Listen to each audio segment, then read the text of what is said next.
Dr. Josh Loomis from Boca.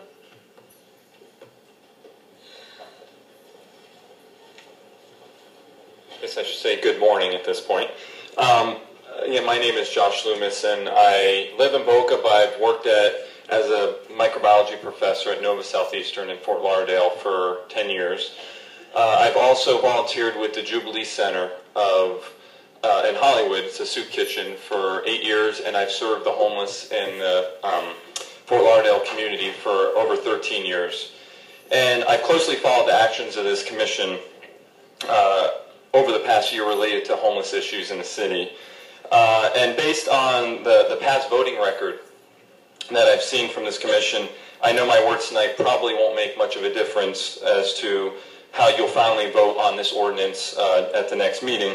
But I feel compelled to express my shock and disgust with how the commission has treated the most vulnerable citizens within your city.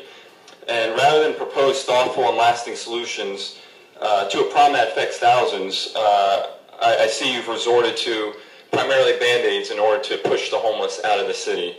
And I know many think that these restrictions will make life so difficult for the homeless that they will leave. But having worked with them for over 15 years, I can tell you you're going to be sorely mistaken. What you're going to do is waste thousands of police hours. You're going to fill jails up with innocent people, and ultimately you're going to bog down your courts. In the end, the homeless aren't going to leave, and people aren't going to stop helping them. So the measure that we're discussing tonight is claiming that it's simply just trying to define social service facilities in Fort Lauderdale.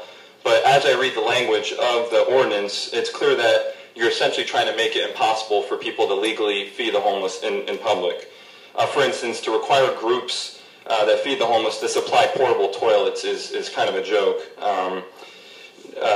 Church groups and private citizens have been forced to feed the homeless because you and your predecessors have failed as leaders in the city. And now you're trying to impose restrictions on those that are trying to act compassionate. So I hope that you're prepared for the consequences of these actions. Are you prepared to fine and possibly imprison large numbers of people, volunteers? Are you ready to send the police out every week to disperse church groups who assemble at Shanahan Park and elsewhere in your city?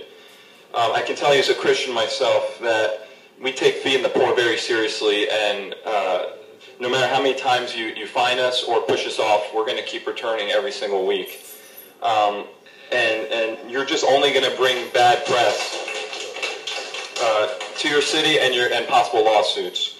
So, and also as a microbiologist, I can tell you the reasoning of food poisoning is also a joke. There's very little evidence that public feedings cause outbreaks of food poisoning. And if you have any other evidence that suggests I'm wrong, I'd be happy to hear it. Thank you.